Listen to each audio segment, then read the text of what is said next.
আজকে করে দেখাবো সুন্দর এই সানফ্লাওয়ার গ্লাস ম্যাটের টিউটোরিয়াল। এটি তৈরি করার জন্য নিয়েছি সামারিয়ান মিডিয়াম থিকনেসের সুতো আর নিয়েছি 3 মিলিমিটারের হুক। প্রথমেই একটা ম্যাজিক রিং তৈরি করে নিয়েছি। এবার এখান থেকে চেইন করে নিচ্ছি তিনটি। এই তিনটি চেইন একটি ডাবল ক্রোশে হিসেবে কাউন্ট করব। এবার যে রিংটি তৈরি করেছি সেই রিংয়ের ভিতরে পরপর মোট 11টি ডাবল ক্রোশে করব। তাহলে 11টি ডাবল ক্রোশে এবং তিনটি চেইন মোট 12টি ডাবল ক্রোশে হবে।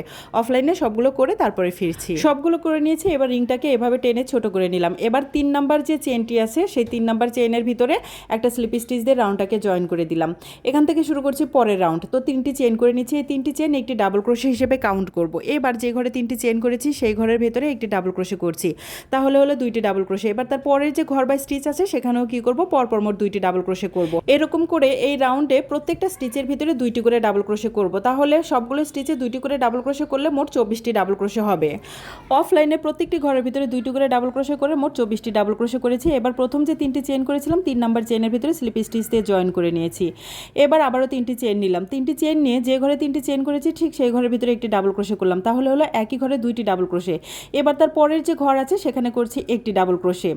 এবার এখান থেকে তার পরের যে ঘর আছে সেই ঘরের ভিতরে করব দুইটি ডাবল ক্রোশে।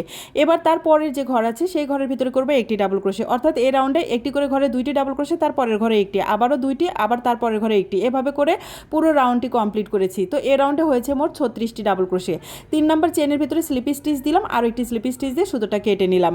এবার যে সুতোটা জয়েন করব সেটাকে এভাবে স্লিপ নট দিয়ে রেখেছি। যে কোনো ঘরের ভিতরে আপনারা সুতোটা জয়েন করে নিতে পারেন। সুতোটাকে জয়েন করার ফলে একটি চেইন হলো, আরও দুইটি চেইন নিলাম। তাহলে হলো মোট 3টি চেইন। যে ঘরে 3টি চেইন করেছি ঠিক সেই ঘরের ভিতরে এখন পরপর মোট 4টি ডাবল ক্রোশে করব। তাহলে 3টি চেইন এবং 4টি ডাবল ক্রোশে আমরা একই ঘরে করে নিলে একটা ঘরের ভিতরে হবে মোট 5টি ডাবল ক্রোশে। দেখুন এখানে 5টি ডাবল ক্রোশে হওয়ার পরে আমি সুতোর ভিতর থেকে হুকটা এভাবে টেনে বের করে নিয়ে প্রথম যে 3টি চেইন করেছি 3 নাম্বার চেইনের ভিতর দিয়ে হুকটা ঢুকিয়ে দিয়ে এই সুতোটা এভাবে পাস করে এখানে একটা স্লিপ স্টিচ দিলাম। হয়ে গেল একটা পপকর্ন স্টিচ।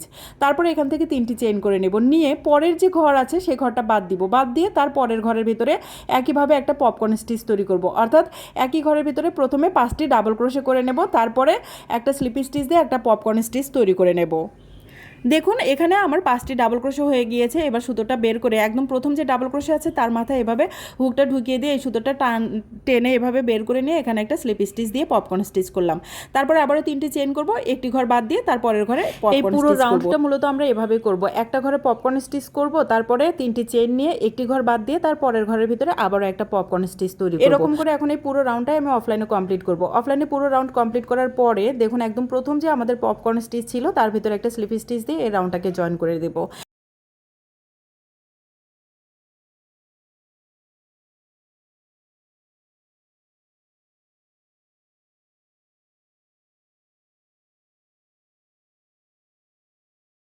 আমার ইয়ার মিডিয়াম থিকনেসের সুতো দিয়ে ম্যাটটি করছিলাম, বাট এই রাউন্ডে আমি ইয়েলো কালারের যে সুতো নিয়েছি সেটা হচ্ছে চিকন থিকনেসের।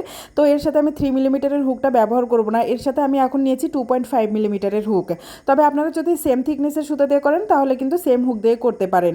তো যাই হোক, এখন আমি এখানে এই যে 3টি চেনের যে গ্যাপ আছে সেখানে সুতোটাকে জয়েন করে নিলাম। জয়েনের ফলে একটি চেন হলো। এরপরে এখান থেকে আমি করে নেব আরও পরপর 2টি চেন। তাহলে হবে মোট 3টি চেন। 3টি চেন করার পরে এখন আমি এখানে কি করব, 4 ট্রিপল ক্রোশে টুগেদার করব। তার জন্য দেখুন হুকের সাথে দুইবার সুতো পেঁচিয়ে নিয়ে প্রথমে একটা ইনকমপ্লিট ট্রিপল ক্রোশে করছি।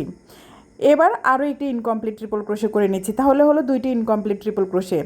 এবার পরপর আরও 2টি ইনকমপ্লিট ট্রিপল ক্রোশে করব। মানে আমি ট্রিপল ক্রোশেগুলোকে কিন্তু কমপ্লিট করছি না। দেখুন এবার 4 নাম্বার যে ট্রিপল ক্রোশে আছে সেটা করে নিচ্ছি।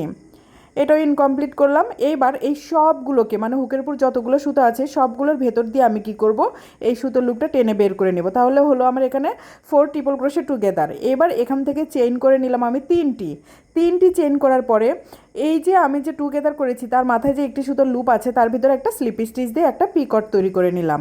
এবার এখান থেকে আবারও চেইন করে নিচ্ছি 3টি চেইন করে যে পরের যে 3টি চেনের স্পেস আছে এখানে দেখুন আমি যেখানে কাজ করছি সেখানে না, তার পরের যে 3টি চেনের স্পেস আছে ঠিক সেই ঘরের ভেতরে একটা স্লিপ স্টিচ দিয়ে নিচ্ছি এরকম। এবার এখান থেকে চেইন করে নেব 3টি চেইন করে নিয়ে এই যে এখানে যেভাবে করেছি সেমভাবে এখন আমি এখানেও করব। অর্থাৎ 4 ট্রিপল ক্রোশে টুগেদার করব। তো তার জন্য আমি কি করব, পরপর মোট 4টি ইনকমপ্লিট ট্রিপল ক্রোশে করে নেব।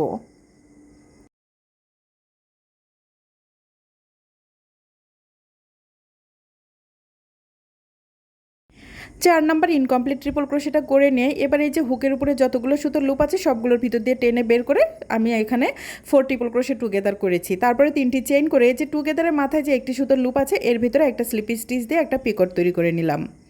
এবার এখান থেকে 3টি চেইন করে নেব।